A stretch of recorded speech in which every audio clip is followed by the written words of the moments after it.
بالکل ناراض نہ ہونا بھی زیادتی ہے، ناراض ہونا بھی چاہیے اور بڑا زبردست ہونا چاہیے، سخت شدت کے ساتھ غصہ کرنا چاہیے، پر کب؟ جب اللہ کی حدوں کو توڑا جائے، جب شریعت کی مخالفت کی جائے اور بے جا دین کی باتوں کو چھوڑا جائے، اللہ کی رضا کے لیے ناراض ہو۔ سیدہ طیبہ طاہرہ حضرت عائشہ صدیقہ رضی اللہ تعالیٰ عنہ فرماتی ہیں کبھی اپنی ذات کے لیے حضور ناراض نہیں ہوئے، لیکن اگر اللہ کی حدیں توڑی جاتی تھی تو ناراض ہوتے تھے۔ چاہیے نا والد کو کہ بیٹا جان بوجھ کے نماز چھوڑ دے تو ناراض ہو، بیٹی پردہ نہ کرے تو ناراض ہو۔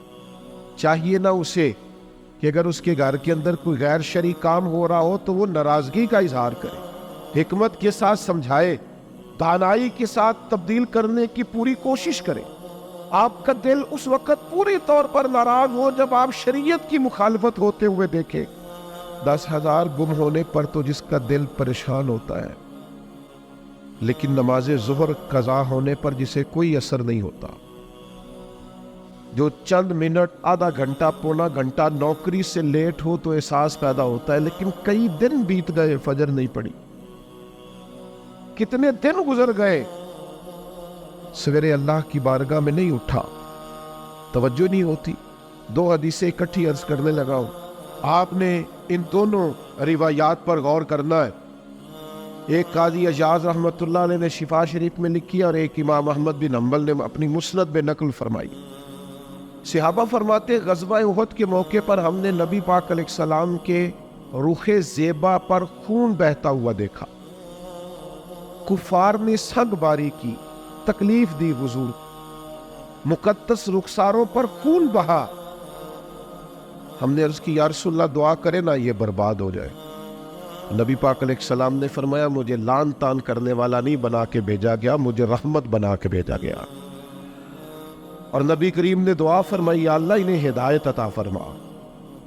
اس موقع پر جب حضور کو ذاتی طور پر تکلیف دی گئی ہے، مقدس چہرہ نور پر خون بہ رہا ہے اور صحابہ کے کلیجے پھٹ رہے ہیں، اور احد کے میدان میں حضور کا وہ رنگین چہرہ خون سے بھرا ہوا دیکھ کر طبیعتیں مچل رہی، تڑپ کے عرض کی حضور کریں دعا یہ تباہ ہو جائے۔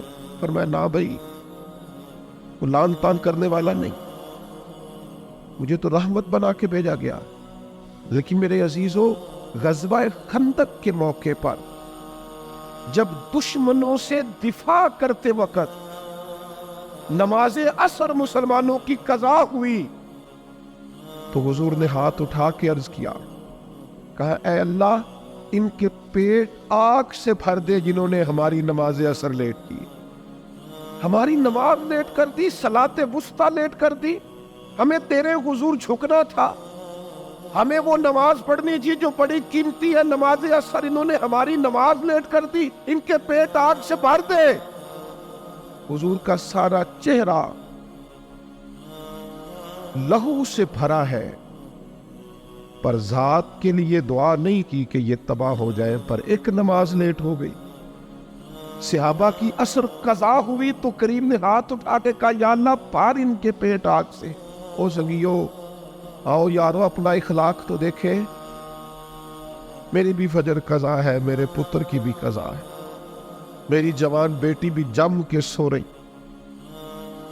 کبھی ماتھے پر شکن تک نہیں آئی، لیکن میری روٹی لیٹ ہو جاتی ہے تو میں سارا گھر سر پہ اٹھا لیتا ہوں، زمین آسمان ایک کر دیتا ہوں۔ میرے بچے، آپ کے بچے ہماری نگاہوں کے سامنے وہ پوری طرح بری سوسائٹی کا شکار ہو جائے اور وہ جانے کس کس گناہ میں لگ جائے، معاذ اللہ شکن تک نہیں آتی، لیکن میرے کپڑے وقت پر استری نہیں ہوئے، مجھے ٹائم پر فلاں چیز نہیں دی گئی، آسمان سر پہ اٹھا لیا جاتا ہے۔ حضور نے تو ہمیں یہ اخلاق سکھایا ہے کہ لہو سے تیرا وجود بھی ذات کے لیے بھر دیا جائے، تو زبان سے لان تان نہ کرنا، یہ تیرے نبی کا طریقہ ہے۔